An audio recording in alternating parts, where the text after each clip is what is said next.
everybody to an Arab who is not from there, like in Japan you're a gaijin or something, or in Mexico, what do they call Yankees? What do they call them? What's the word? Gringos, right. Or other places in the Afro-American honkies or whatever. Well, in the Arab world, all Westerners are Frangies, which, because for them, all the knights were French. That's what they saw, French knights. And they didn't distinguish between an English knight and a French knight or anything else. They were all Frenchies, because they all spoke French. And they basically were all French, because who had conquered England anyway? In the late 1000s, William of Normandy. He was a Norman, a French-speaking Norseman, Normandy or Norseman, who settled on the Normandy coast and then conquered England in 1066. In any case, the point is that these knights were all French-speaking knights, and that's where the Arabs got the idea that all Westerners are Frenchies, Frangies. How many have heard in Arabic that term, Frangi? You hear it on what's that television station that you get today, the modern Arab television stations from? Huh? Yeah, Jazeera. They're always speaking about the Frangies, the Frangies, the Frangies. We're Frangies.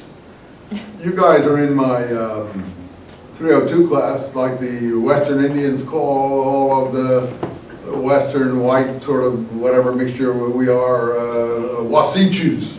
Well, for the Islamic world, Frangies. All foreigners are Frangies. Frenchies. Franks, French, Franks, Frenchies, Frangies. Well, so the Crusaders did weaken the Fatimid Caliphate with attacks. Richard went down there after he failed to take Jerusalem and messed around there in northern Egypt, and all these blows were just weakened and weakened and weakened the Fatimid Caliphate in England, in Egypt, until it collapsed under the blows, particularly of Saladin himself, who had made a name of conquering in Palestine, and then he basically was able to appear in Egypt. I don't even think it was a war, and there was no more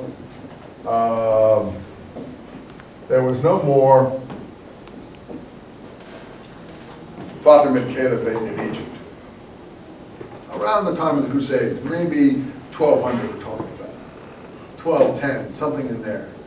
See, the Crusader armies hit a huge reverse in the end of the 1100s against Saladin at the battle near the Sea of Galilee called the Horns of Hattin, where the whole Crusader army was wiped out and they lost control of Palestine, which is why the Third Crusade was proclaimed to try to regain control.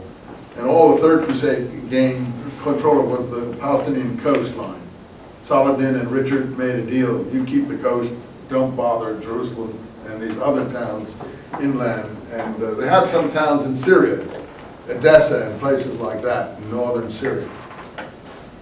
All right, so Saladin took over Egypt and started a dynasty there called the Ayyubid dynasty in early 1200s. And that was the end of the Fatimid Caliphate.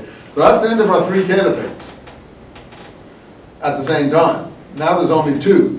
Had the Umayyads collapsed?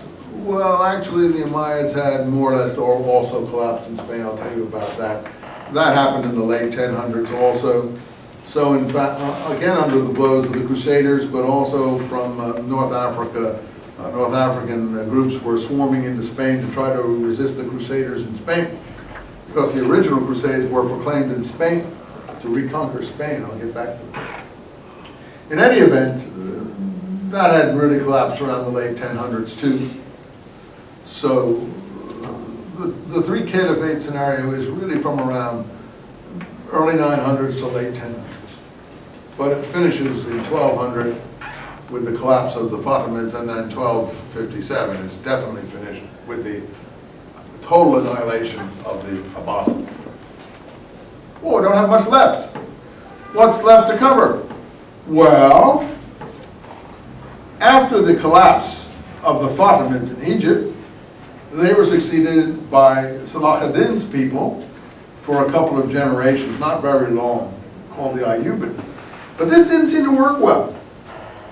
And so what happened was, the Turkish armies were moving into Asia Minor at this point. Now it wasn't the Seljuk Turks as much as it was the Ottoman Turks. another tribe of Turks that were making inroads in Asia Minor in the 1200s with the collapse of the Crusades. You know, the Fourth Crusade really paved the way for this, because the Fourth Crusade, the Venetian ships said, oh, why take them all the way to the Holy Land? Let's just drop them off at where we really want them to be anywhere, which was Constantinople. Let them go sack Constantinople. Why bother? There's no wealth in Jerusalem or Damascus, particularly that the Mongols have finished it off anyway. Let's drop them in Constantinople, which is what they did, and the Crusaders being like, according to the Arab literatures, we'll see total dumbos. I mean, the Arabs can have total contempt for the Crusaders, as intellectuals anyway, not as fighting men. We'll see some pictures of the Arab view of the Crusades in that collection of literature that I've got for you in that blue book that Al has there. You can start looking at that. There's one section, the Arab view of the Crusaders, and they look upon these people as total losers and complete intellectual, Neanderthals. But in any case, Venetians dropped them off in Constantinople, and so they sacked Constantinople. And take everything from Constantinople that they can get their hands on, and actually basically destroy the Byzantine Empire. So when the Ottoman tribes are still pushing and pushing and pushing and pushing and pushing in the Anatolia area, they finally, it takes them 2 more centuries to do the job. They don't take Constantinople again until 1453, but basically the Byzantine Empire is crippled from the early mid-1200s onwards. And that brings us to the Da Vinci Code.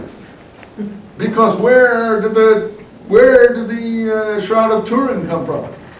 Well, when the Crusader Knights in the Fourth Crusade sacked Constantinople, they brought a lot of relics back to where they came from. Many of them were French knights. One of the relics they brought back was the Turin Shroud, because the Turin Shroud had been worshipped in one of these churches in Constantinople for 1,000 years.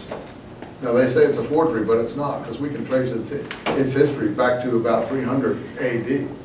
And they brought it to this church in France, who later, France is right near Turin, who later donated it to the parish of, or the diocese of Turin, some relations with the bishops or whatever there.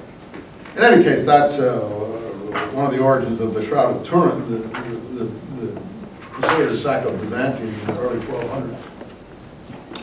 But to go back to Egypt, a new form of government started to flourish in Egypt called the Mamluks. I mentioned them last time. Now, that's an Arabic word, Mamluk. It comes from MLK.